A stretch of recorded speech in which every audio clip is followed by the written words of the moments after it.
장소로 들어갑니다. 세상의 신을 벗고서 주 보좌 앞에 엎드리니 내 주를 향한 사랑과 그 신뢰가 사그러져 갈 때 하늘로부터 이곳에 장막이 덮이네.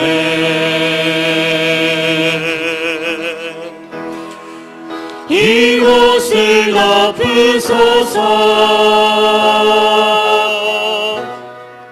이곳을 비추소서. 내 안에 무너졌던 모든 소망 다 회복하리니 이곳을 지나소서. 이곳을 만지소서. 내 안에 죽어가는 모든 예배 다 살아나리라. 아멘. 가정에서 또 각자의 삶의 자리에서 영과 진리로 예배하러 모인 모든 분들을 환영하고 축복합니다. 비록 몸은 떨어져 있지만 우리는 모두 예수 그리스도를 머리로 하는 한 몸으로 연결되어 있는 줄로 믿습니다. 이제 사도신경으로 우리의 믿음을 고백하며 예배하겠습니다. 전능하사 천지를 만드신 하나님 아버지를 내가 믿사오며 그 외아들 우리 주 예수 그리스도를 믿사오니 이는 성령으로 잉태하사 동정녀 마리아에게 나시고 본디오 빌라도에게 고난을 받으사 십자가에 못 박혀 죽으시고 장사한 지 사흘 만에 죽은 자 가운데서 다시 살아나시며 하늘에 오르사 전능하신 하나님 우편에 앉아 계시다가 저리로서 산 자와 죽은 자를 심판하러 오시리라. 성령을 믿사오며 거룩한 공예와 성도가 서로 교통하는 것과 죄를 사하여 주시는 것과 몸이 다시 사는 것과 영원히 사는 것을 믿사옵나이다. 아멘.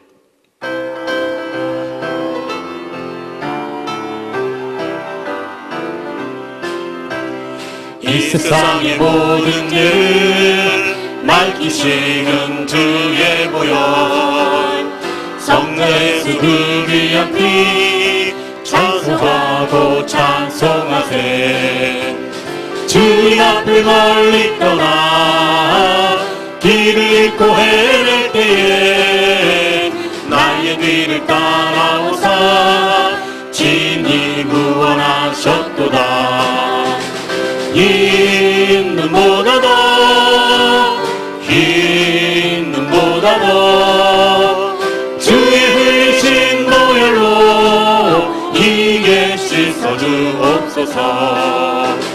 각시간을 쓰셨으니 피로 얼굴 물드셨고 십자가의 모진 고통 나를 위해 당하셨네.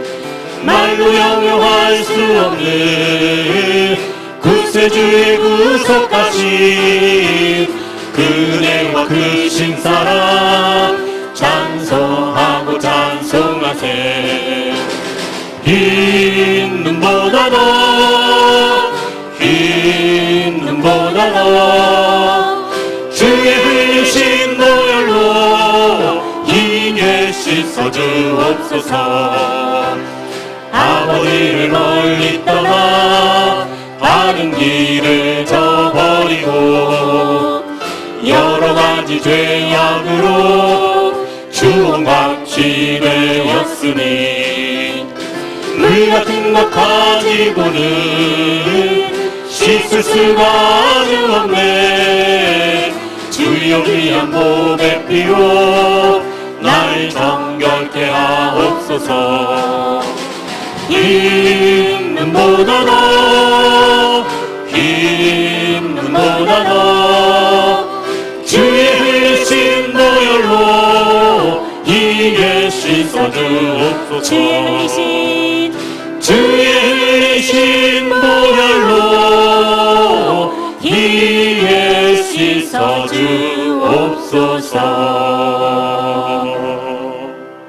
예수를 나의 구주 삼고 성령과 피로써 거듭나니 이 세상에서 내 영혼이 하늘의 영광 누리도다. 이것이 나의 간증이요 이것이 나의 찬송일세. 나 사는 동안 끊임없이 구주를 찬송하리로다. 온전히 주께 맡긴 내 영 사랑의 음성을 듣는 중에 천사들 왕래하는 것과 하늘의 영광 보리로다. 이것이 나의 간증이요 이것이 나의 찬송일세. 나 사는 동안 끊임없이 구주를 찬송하리로다. 주 안에 기쁨 누림으로 마음의 풍랑이 잔잔하니 세상과 나는 간곳 없고 구속한 주만 보이도다. 이것이 나의 간증이요 이것이 나의 찬송일세. 나 사는 동안 끊임없이 구주를 찬송하리로다.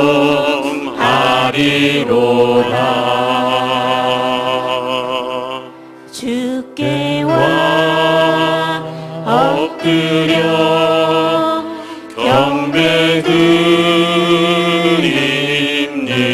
경배드립니다.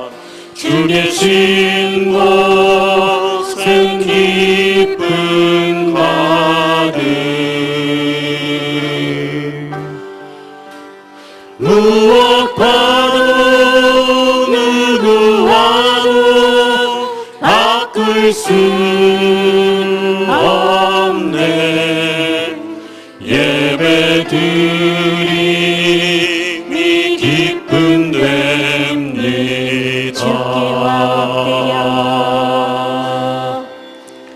주께 와 엎드려 경배드립니다.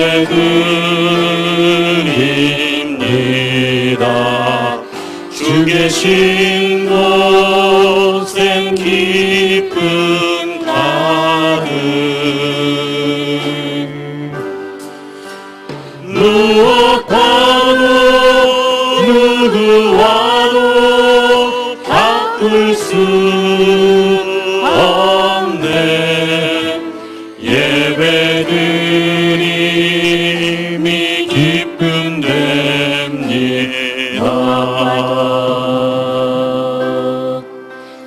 무엇과도 누구와도 바꿀 수 없네.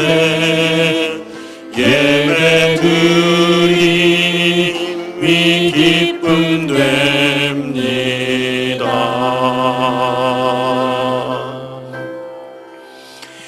이제 우리 한 마음으로 기도하는 시간입니다. 오늘은 우리 1010 기도문으로 하나님께 기도하고 주님의 기도로 기도하도록 하겠습니다. 우리 화면을 보시면서 1010 기도 함께 드리겠습니다. 제가 먼저 성구를 읽고 그리고 여러분께서 첫 번째 기도 제목부터 함께 기도하십니다. 혹 내가 하늘을 닫고 비를 내리지 아니하거나 혹 메뚜기들에게 토산을 먹게 하거나 혹 전염병이 내 백성 가운데에 유행하게 할 때에 내 이름으로 일컫는 내 백성이 그들의 악한 길에서 떠나 스스로 낮추고 기도하여 내 얼굴을 찾으면 내가 하늘에서 듣고 그들의 죄를 사하고 그들의 땅을 고칠지라. 아멘.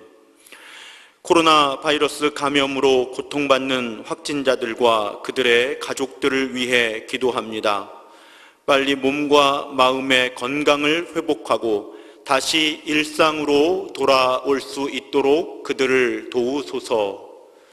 바이러스 감염자들의 치료와 확산 방지를 위해 헌신하고 있는 정부와 지방자치단체의 지도자들, 방역 관계자들, 의료진들, 자원봉사자들을 위해 기도합니다.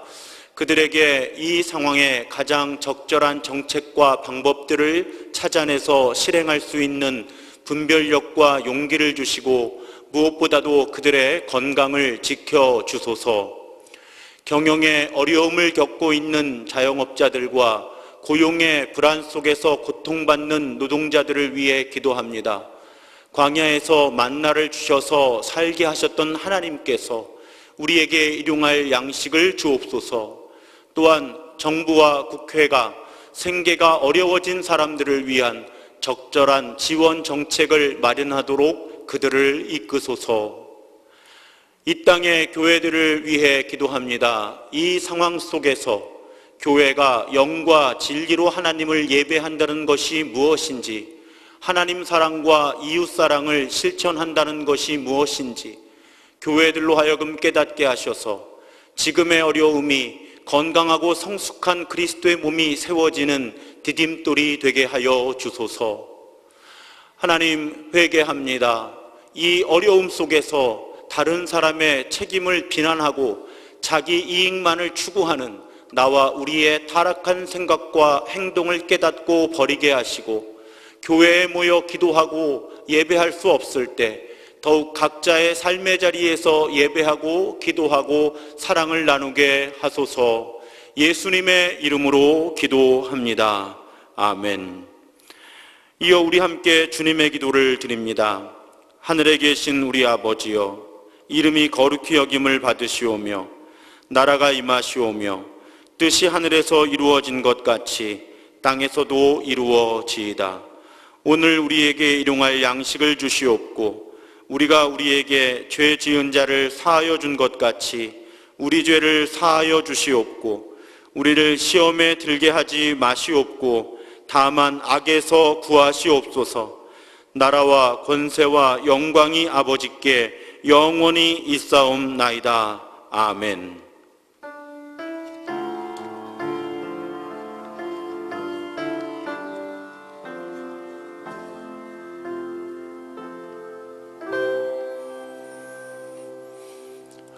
이제 우리 함께 평화의 인사를 나누겠습니다. 주님의 평화가 여러분 모두와 함께. 감사합니다. 이제 화해와 평화의 징표로 서로 인사를 나눕니다. 주님의 평화가 함께 하시기 바랍니다. 주님의 평화가 함께 하시기 바랍니다. 주님의 평화가 함께 하시기 바랍니다. 감사합니다. 우리 교회 소식 나누도록 하겠습니다. 우리 코로나19 바이러스 확산 방지를 위한 사회적 거리 두기에 동참하면서 교회 건물 내 모든 예배와 모임을 4월 4일까지 중단하고 있습니다. 4월 6일에 개학이 예정되어 있고요. 4월 5일이 종료주일입니다. 그래서 4월 6일에 개학을 전제로 4월 5일 종료주일부터는 우리가 정부에서 마련한 안전수칙을 철저하게 준수하면서 모이는 예배와 온라인 예배를 병행하려는 계획을 갖고 있습니다. 하지만 그동안 우리가 경험한 것처럼 여러 변수들이 있기 때문에 여러분, 우리 교회가 교회의 사회적인 책임과 또 예배 공동체로서의 본질을 조화시켜서 일상을 회복하려는 노력에 어려움이 없도록 계속 기도해 주시기를 부탁드립니다. 주일과 수요일 예배 영상은 계속 교회 홈페이지에 또 유튜브에 또 성경 통독을 위한 새벽 묵상 나눔은 교회 홈페이지에 올라가고 있습니다. 어린이를 위한 예배 자료 역시 유튜브에 게시되고 있습니다. 오늘 우리가 1010 기도문으로 함께 기도했는데요. 오전 혹은 오후 10시 각자의 삶의 자리에서 10분간 마음을 모아서 이 기도문을 기준으로 해서 기도에 동참해 주시기를 다시 한번 부탁을 드립니다. 예배와 속회로 모이지 못하는 기간 전화나 문자 메시지 등을 이용해서 평소보다 적극적으로 서로 돌보며 격려해 주시기를 또한 부탁을 드립니다.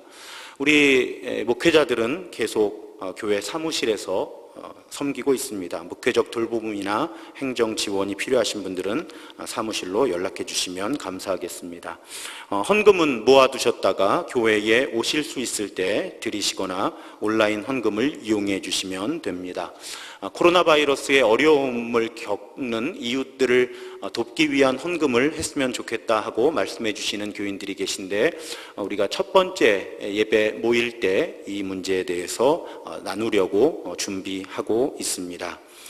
4월이 시작되네요. 4월 성경 통독표 여러분 교회 홈페이지와 페이스북 또 일부 인쇄를 해서 교회에 비치를 하겠습니다. 여러분 올해 우리 신도중앙교회는 꼭 모든 분들이 성경을 한번 통독하실 수 있도록 이 운동에도 참여해 주시기를 부탁을 드립니다.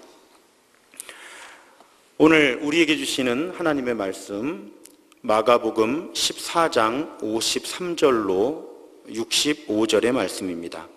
마가복음 14장 53절로 65절의 말씀을 제가 봉독하겠습니다. 그들이 예수를 끌고 대제사장에게로 가니 대제사장들과 장로들과 서기관들이 다 모이더라. 베드로가 예수를 멀찍이 따라 대제사장의 집들 안까지 들어가서 아랫사람들과 함께 앉아 불을 쬐더라. 대제사장들과 온 공회가 예수를 죽이려고 그를 칠 증거를 찾되 얻지 못하니 이는 예수를 쳐서 거짓 증언하는 자가 많으나 그 증언이 서로 일치하지 못함이라. 어떤 사람들이 일어나 예수를 쳐서 거짓 증언하여 이르되 우리가 그의 말을 들으니 손으로 지은 이 성전을 내가 헐고 손으로 짓지 아니한 다른 성전을 사흘 동안에 지으리라 하더라 하되 그 증언도 서로 일치하지 않더라. 대제사장이 가운데 일어서서 예수에게 물어 이르되 너는 아무 대답도 없느냐?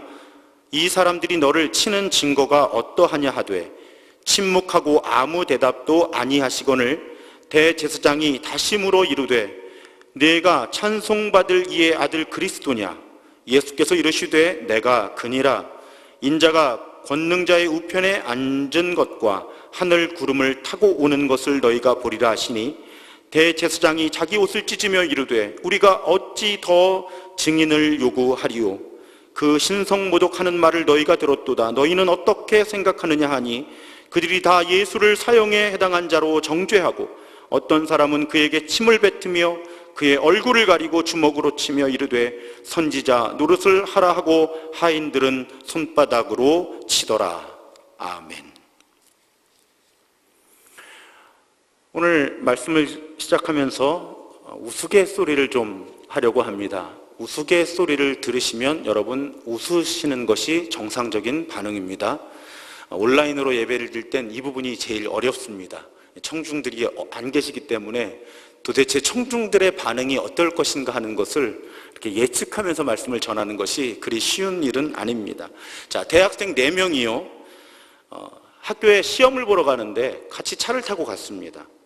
그러다가 중간에 딴짓을 하다가 그만 시험에 지각을 하게 되었습니다.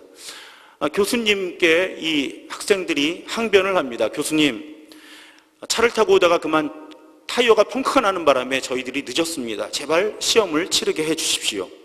죄송합니다. 교수님이 그러냐? 그래, 자리에 앉아라 하고 그 4명의 학생들을 앉게 하고 이렇게 답안지를 나눠줍니다. 자, 이름 씁니다. 자, 그럼 이제부터 문제를 내겠다. 1번. 자동차의 어느 타이어가 펑크 났는지 쓰시오. 학생들은 당황했죠.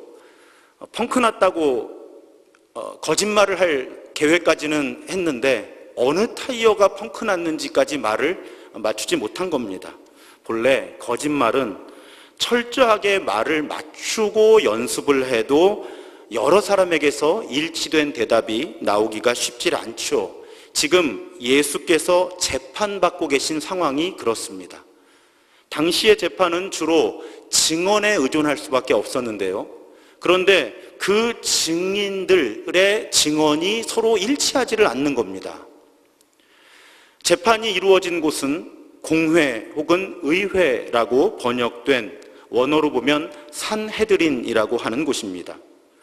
이 기구는 당시 유대인들의 최고 통치 기구였습니다. 대략 70명 정도로 구성되어 있었다고 하는데요. 오늘 본문에 단서가 드러나듯이 의장은 대제사장이었고요. 거기에 제사장들과 장로라고 표현된 사람들은 일종의 원로들이죠. 그리고 서기관, 즉 율법학자들, 대략 이런 사람들로 산헤드린이 구성되어 있었습니다. 이 산헤드린 공회에서는 이스라엘 백성들의 종교 생활과 또 일상 생활에 관한 재판을 수행했습니다. 이 산헤드린에는 체포권이 있었어요. 그래서 예수를 지금 체포해 온 거죠. 그리고 벌금형이나 심지어는 태형, 그러니까 매를 때릴 수 있는 그런 선고를 할 수 있는 권한이 있었다고 합니다. 그런데 그럼에도 한계가 분명했던 것은 이 시대에 분명히 왕권이 있었고요. 더군다나 로마의 식민지 상황에서 총독도 있었죠. 그래서 산헤드린의 권한은 엄격히 제한될 수밖에 없었는데, 특히 사형에 해당되는 선고를 내리고 이것을 집행할 수 있는 권한은 산헤드린에 없었다는 것입니다. 그러니까 예수께서는 자연스럽게 재판을 여러 곳에서 받으실 수밖에 없었습니다. 이 법정은 혼란스러웠습니다. 재판을 원하는 결론으로 이끌어가려고 하는 이 산헤드린 구성원들의 외침들이, 아우성들이요, 거짓 증언들, 근거 없는 비난들, 이렇게 많은 잡음들이 섞여 있는 아우성, 많은 적대적인 말들이 예수를 공격하고 있는 이 상황 속에서, 그런데 이 분위기에 정말 어울리지 않았던 것이 예수님의 침묵입니다. 여러분, 변호인도 없다면 피고가 스스로 자기를 변호하는 것이 정상이잖아요. 더군다나 지금 증인들이라고 하는 사람들의 증언들이 거짓말이라고 성경이 분명히 언급을 하고 있는데, 이런 거짓 증언들이 난무하고 있는데 예수님은 침묵하셨다는 것입니다. 이상함을 감지한 대제사장이 일어서서 예수께 묻습니다. 이 사람들이 그대에게 이렇게 불리하게 증언하는데 아무 답변도 하지 않겠는가? 그래도 예수께서는 침묵하고 아무 대답도 하지 않으십니다. 이 예수님의 침묵은요, 이어지는 마가복음 15장에 기록되어 있는 빌라도의 법정에서의 재판에서도 동일하게 유지됩니다. 빌라도의 법정에서 예수를 피고석에 세운 대제사장들이 여러 죄목을 씌워서 예수를 고발합니다. 그런데 재판 중에 빌라도가 예수께 이렇게 묻습니다. 보라, 사람들이 저렇게 여러 가지 죄목을 들어 고발하고 있는데 너는 할 말이 하나도 없느냐? 너는 할 말이 하나도 없느냐? 이것이 예수를 향한 빌라도의 질문입니다. 그런데 이번에도 예수께서는 빌라도가 이상하게 여길 만큼 아무런 대답도 하지 않으십니다. 마가복음의 기록에 따르면 예수께서는 두 법정에서 단 2마디만을 하십니다. 산헤드린 법정에서 대제사장이 묻습니다. 예수께, 네가 찬송받을 이의 아들 그리스도냐? 그러니까 네가 그리스도냐라고 묻습니다. 그때 예수께서 내가 그 사람이다 라고 대답하십니다. 끝입니다. 빌라도의 법정에서 빌라도가 묻습니다. 네가 유대인의 왕이냐? 예수님 대답하십니다. 네 말이 옳다. 끝입니다. 모두 예수가 누구인가라는 질문에 대한 그렇다라고 하는 짤막한 대답, 자신의 상황에 대한 또 무고한 비난과 거짓 증언들에 대한 해명과 반론은 하나도 없습니다. 그렇다면 예수는 왜 이렇게 침묵하셨을까? 이것이 오늘 설교가 갖고 있는 질문입니다. 예수의 침묵을 이해하기 위해서는 지난 주일 나누었던 겟세마네 기도를 기억해야 합니다. 나의 뜻이 아니라 아버지의 뜻대로 되기를 원합니다. 하나님을 설득하려는 기도를 시작해서 하나님께 설득당하는 기도로 끝마치셨던 예수께서는 이제 하나님의 뜻에 따라 십자가를 지는 길을 걷고 계십니다. 그렇기에 예수는 많은 말씀을 하실 필요가 없었습니다. 예수의 침묵은 하나님의 뜻을 빨리 이루기 위한 침묵이었습니다. 오늘 우리가 묵상할 주제가 바로 여기에 있습니다. 하나님의 뜻을 이루는 침묵. 우리는 하나님의 뜻을 이루기 위해서 침묵해야 할 때가 있습니다. 우리 기독교인들은요, 복음을 말로 설명해야 한다는 중압감이 있습니다. 전도에 대한 부담감이죠. 복음을 말로 설명해야 된다는 부담감이 우리 기독교인들에게는 기본적으로 다 있습니다. 그렇습니다. 진리는 결국 말로 설명되어야 하는 영역이 분명히 있습니다. 그래서 우리 기독교인들에게는요, 자꾸 무엇인가를 설명해야 된다는 압박이 있어요. 잘 설명해야 된다는. 그러다 보니까 우리 기독교인들에게는 말이 많은 사람들이라고 하는 별명이 있기도 합니다. 그런데 말입니다, 성경에 보면요, 많은 말들이 오히려 진리를 훼손하고 하나님의 뜻이 이루어지는 것을 방해하는 사례들이 등장합니다. 가장 대표적인 경우가 욥기입니다. 욥기는 42장으로 구성되어 있는데요, 그 가운데 3장부터 37장까지, 그러니까 무려 35장이 논쟁과 독백입니다.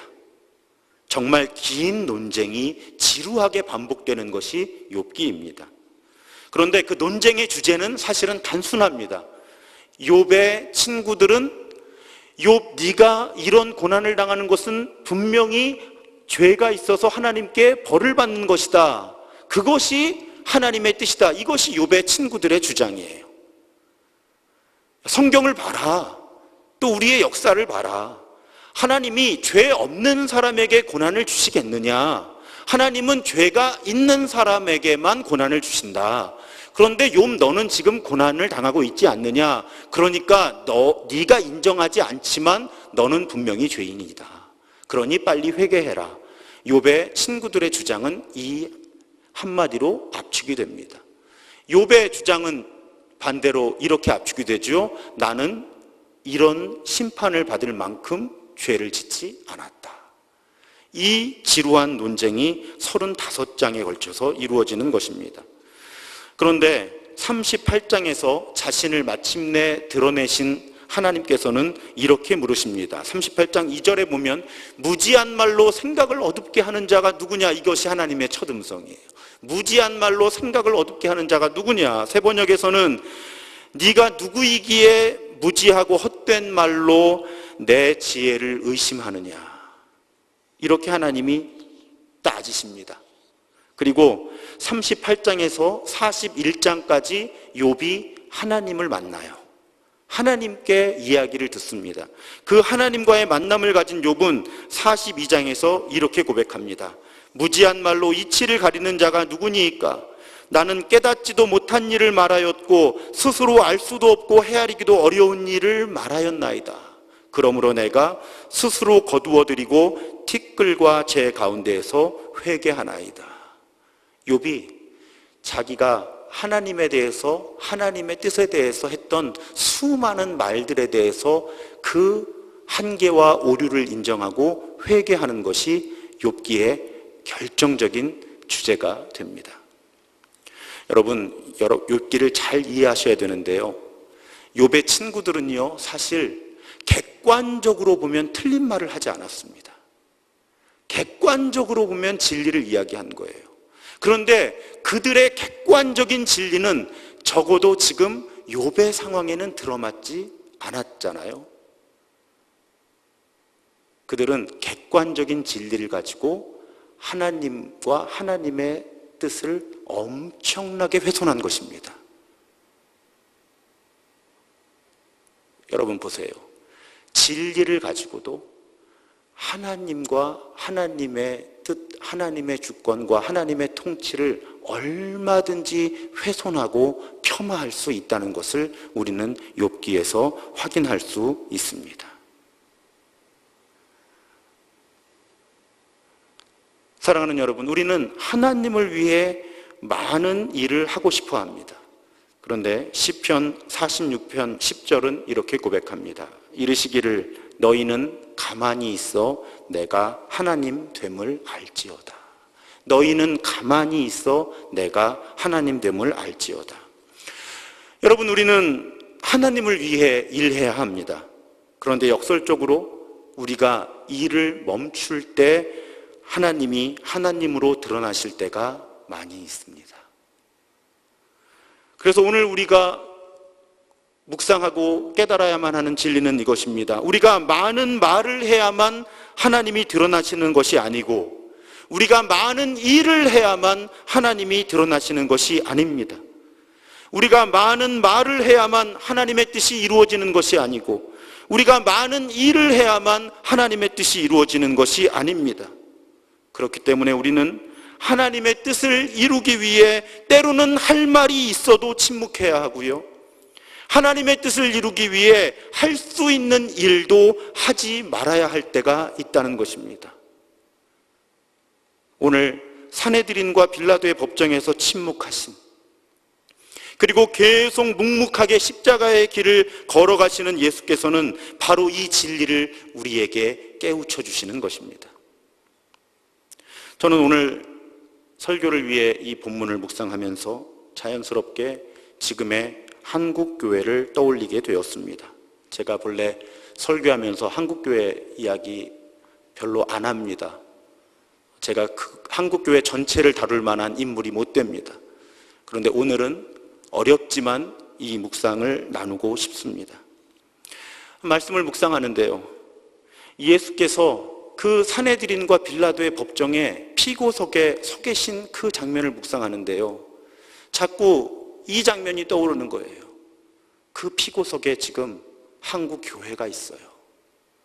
그리고 세상이 둘러싸고 있습니다. 오늘날의 한국 교회가 세상이라고 하는 법정에, 한국 사회라고 하는 법정에 피고석에 서 있는 것 아닌가 하는 그런 묵상을 해보게 되었습니다. 잘 아시는 것처럼요, 코로나 바이러스 감염 문제로 교회가 사회적인 이슈가 되어 있습니다. 교회가 모여서 예배와 활동을 하는 것이 집단 감염을 촉발할 수 있다는 우려 때문에 정부와 지방자치단체에서 교회 건물에서 모이지 말 것을 강력하게 권고하고 있습니다. 그리고 지침을 위반한 교회에 행정명령을 내리기도 합니다. 이것이 큰 사회적인 논쟁을 낳고 있습니다. 이 과정을 지켜보면서 한 사람의 목회자이기 이전에 한 사람의 기독교인으로서 제가 심각하게 받아들이고 있는 것은 교회에 대한 정부의 태도가 아닙니다. 교회에 대한 사회의 전반적인 인식입니다. 공무원들과 대화를 하거나 특히 인터넷을 통해 드러나는 교회에 대한 사회적인 인식을 살펴보면 정말 비참할 지경입니다. 이번 코로나 사건을 통해서 개신교회에 대한 사회적인 지지는 더 이상 떨어질 수 없는 바닥으로 떨어질 것이 자명합니다. 여러 교단들이, 교단의 대표자들이, 개교의 목회자들이, 교회들이 이 상황에 대한 교회의 입장을 변호하고 정부와 지자체 지도자들을 비판하는 성명을 내고 있습니다. 그런데 그런 목소리들이 지금 어떤 결과로 이어지고 있을까요? 여러분, 세상을 살아가다 보면 옳고 그른 것이 그다지 의미가 없는 상황이 있습니다. 예수께서 받으신 재판들이 그랬고요. 지금 우리들의 교회가 놓여 있는 상황이 그렇습니다. 예수의 침묵이 비극적인 이유는요, 당시 이스라엘은 예수와 소통할 수 있는 능력을 상실해 있었다는 것입니다. 예수가 어떤 말씀을 해도, 무슨 말씀을 하셔도 재판을 이끌고 있는 정치 종교 지도자들도, 군중들도, 심지어 예수의 제자들마저도 예수의 말씀을 알아들을 수 있는 상황이 아니었다는 것입니다. 그래서 예수는 침묵 속에서 하나님의 뜻을 이루어 가실 수밖에 없는 상황이었다는 것입니다. 소통이 단절되어 있었어요. 소통할 수 없는 상황이었다는 것입니다. 예수와 당시의 세상이 그랬다는 거예요. 지금 우리가 놓인 상황이 그렇습니다. 어떤 명분으로 설명을 해도 세상은 알아듣지 못합니다. 여러분, 종교적인 진리, 복음의 진리는요, 쉽게 소통될 수 있는 것이 아닙니다. 그래서 우리가 평생 사랑하는 가족에게 전도를 해도 어렵잖아요. 종교적인 진리라는 것이 그런 거거든요.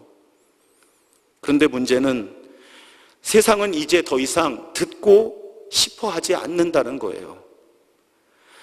예수는 자신은 죄가 없었지만 이 세상의 죄 때문에 불통의 단계를 겪으셨는데요.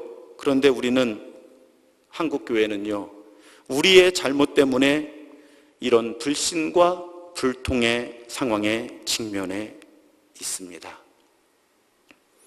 여러분, 세상이 지금 교회에 부탁하고 있는 내용을 보면 참 마음이 무겁습니다. 세상은 지금 교회에 어려움에 빠진 사람들을 도와달라고 부탁하고 있지 않습니다. 이 위기 상황을 극복할 수 있도록 기도해달라고도 부탁하지 않습니다.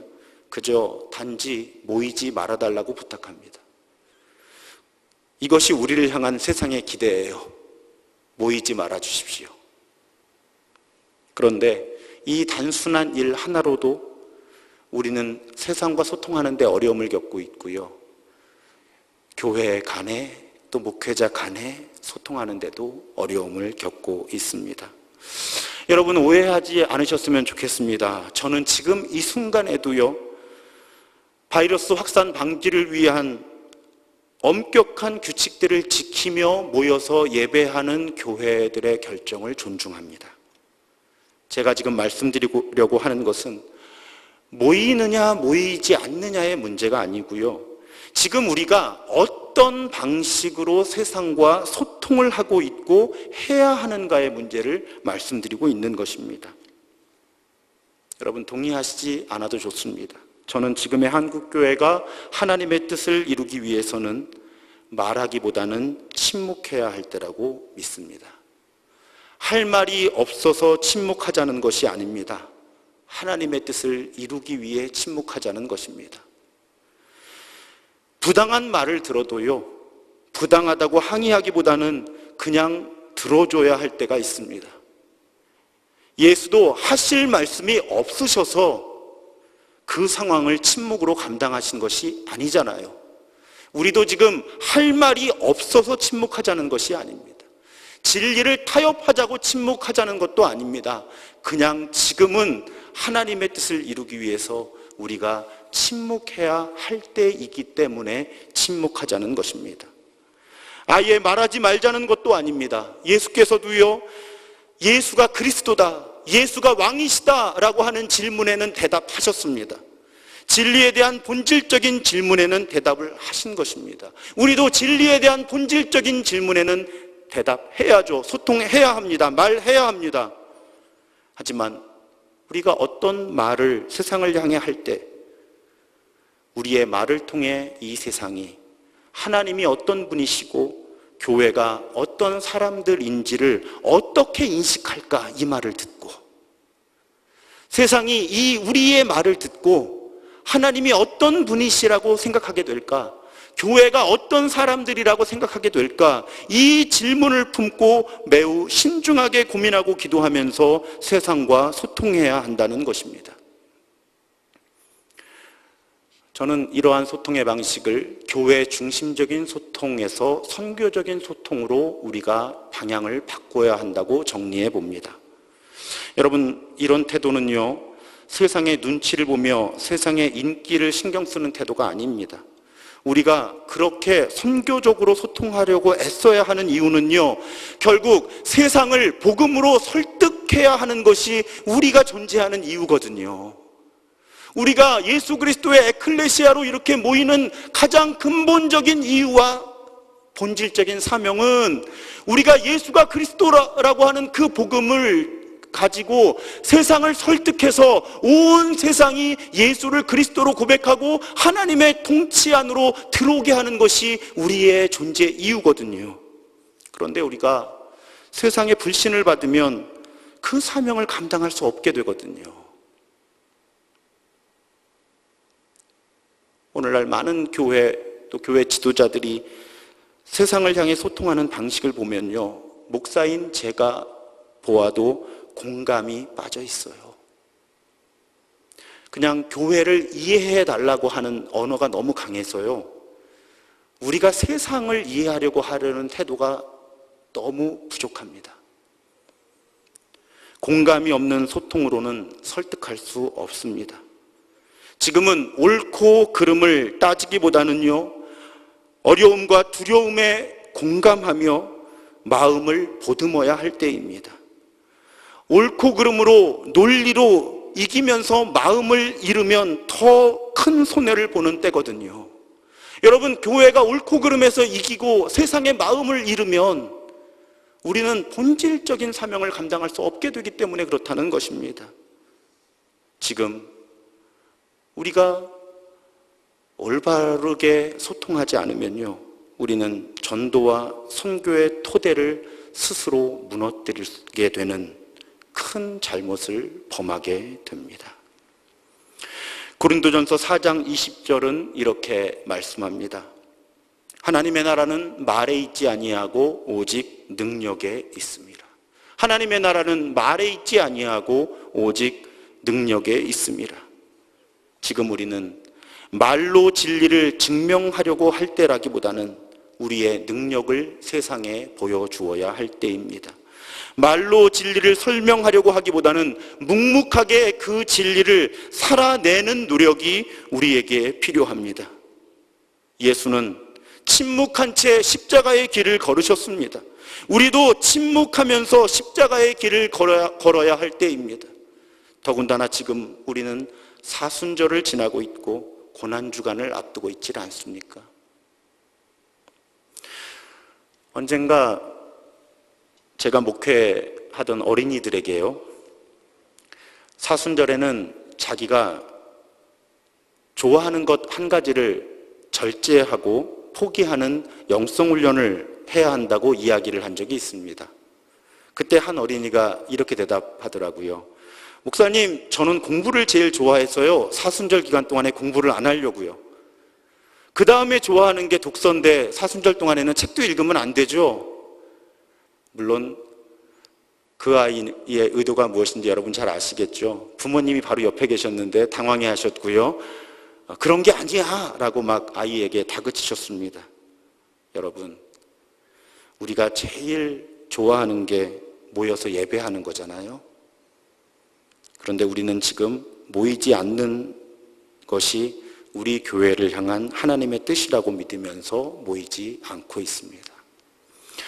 매주 목요일 아침에 우리 기획위원들이 모여있는 단톡방에서 무기명 투표를 합니다. 저도 어느 분이 어떻게 투표하시는지 알 수 없어요.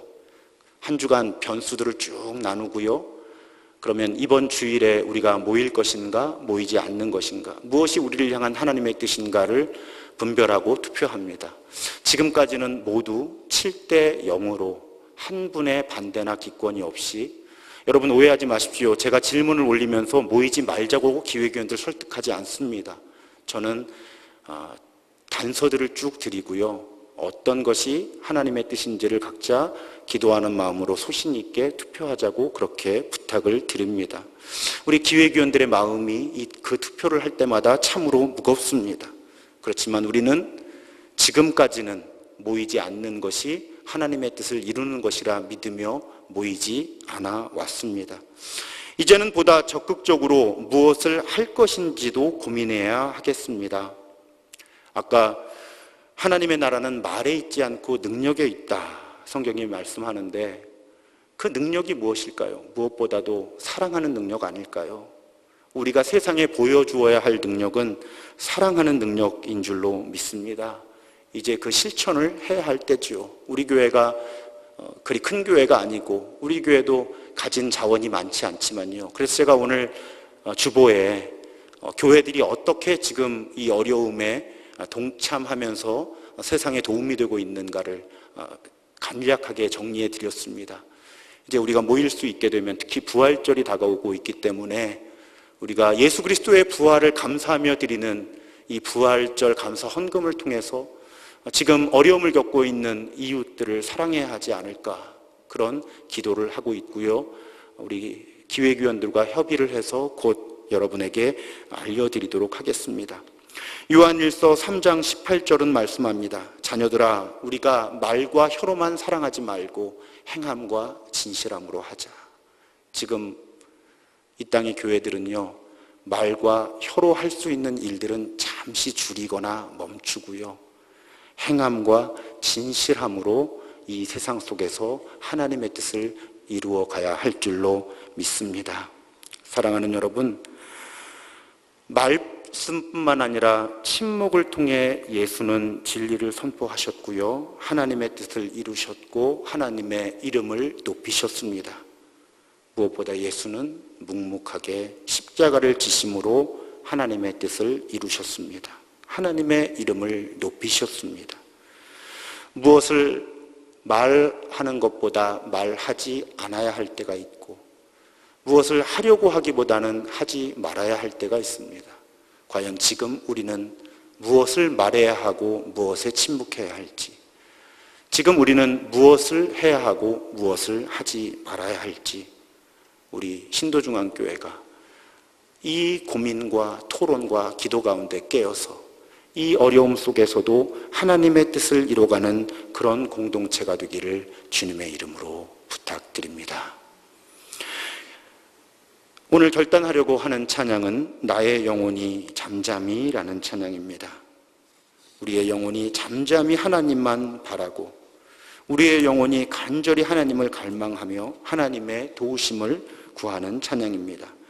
이 찬양으로 결단하겠습니다.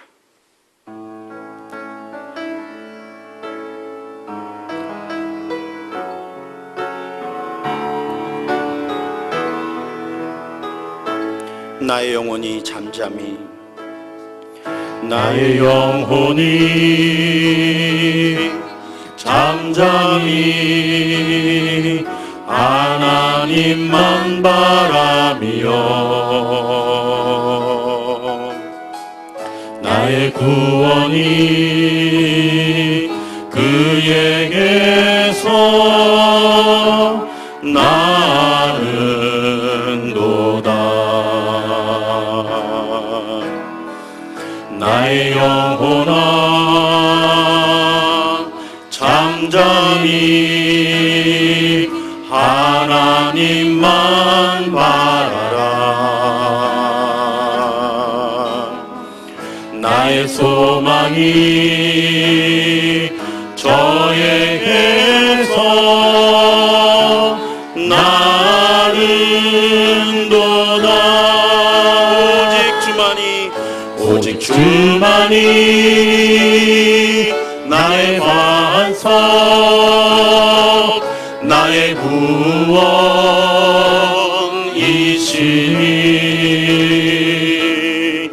오직 주만이 나의 산석, 내가 요동치 아니. 나의 영혼이 간절히 여호와를 갈망하며 나의 영혼이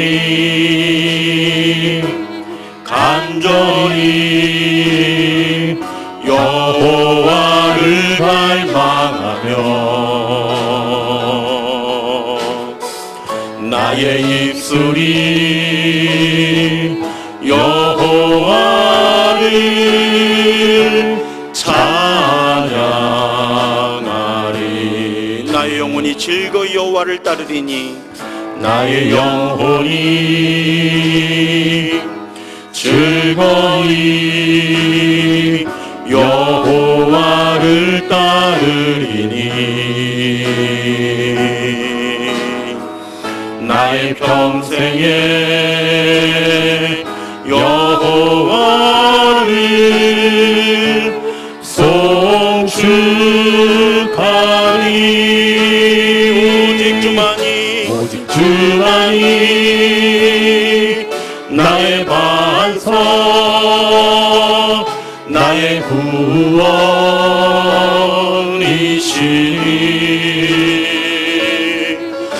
오직 주만이 나의 산성 내가 요동치 아니하리. 오직 주만이 나의 반석 오직 주만이 나의 반석 나의 구원이시니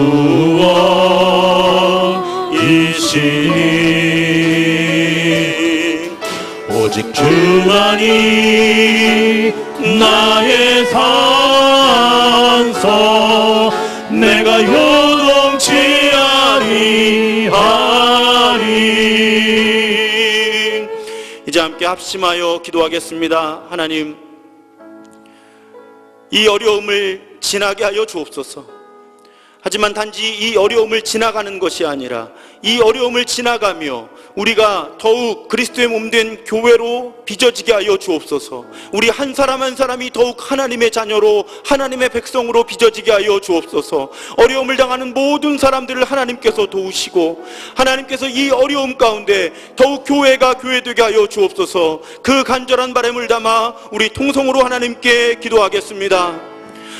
할렐루야. 자비로우신 아버지 하나님 감사합니다. 우리로 하여금 교회 건물에 모일 수 없을 때에도 각자의 삶의 자리에서 교회로 모여 예배하게 하시는 하나님을 찬양합니다. 기도하기는 교회에 모여서 예배할 수 없는 이때에 오히려 우리가 교회 밖에도 임재하시며 통치하시는 하나님을 새롭게 만나게 하여 주옵소서. 지금의 어려움을 지나며 하나님에 대한, 교회에 대한, 세상에 대한, 나에 대한 깨달음과 고백이 새로워지게 하여 주시고, 그래서 우리가 고난 속에서 망가지는 사람들이 아니라 고난 속에서 새롭게 빚어지는 사람들 되게 하여 주옵소서. 하나님이 위축된 경제 상황 속에서 생계의 어려움을 겪는 모든 사람들에게 일용할 양식을 허락하시며, 그리고 우리가 서로의 형편을 살피며 서로가 서로에게, 그리고 우리가 세상을 향해 필요한 것들을 나누는 그런 사람들, 그런 공동체 되게 하여 주옵소서. 아버지 하나님, 우리를 돌봐 주옵소서. 아버지 하나님, 우리를 보살펴 주옵소서. 우리에게 은혜를 허락하여 주시고 아버지 하나님, 우리를 붙들어 주시옵소서. 주님, 주님, 주의 은혜를 구하나니 우리와 함께 하시며 우리를 도와 주옵소서. 우리로 하여금 교회 건물에 모일 수 없을 때에도 각자의 삶의 자리에서 교회로 모여 예배하게 하시는 하나님을 찬양합니다.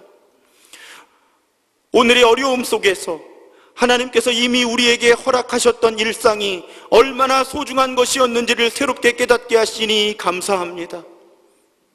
기도하기는 교회 건물에 모여서 예배할 수 없는 이때에 오히려 우리가 교회 밖에도 임재하시며 통치하시는 하나님을 새롭게 경험하게 하여 주옵소서. 지금의 어려움을 지나며 하나님에 대한, 교회에 대한, 세상에 대한, 나에 대한 깨달음과 고백이 새로워지게 하여 주옵소서. 그래서 우리가 고난 속에서 망가지는 사람들이 아니라 고난 속에서 새롭게 빚어지는 사람들 되게 하여 주옵소서. 하나님, 위축된 경제 상황 속에서 생계의 어려움을 겪는 모든 사람들에게 만나를 허락하여 주옵소서. 일용할 양식을 공급하여 주옵소서.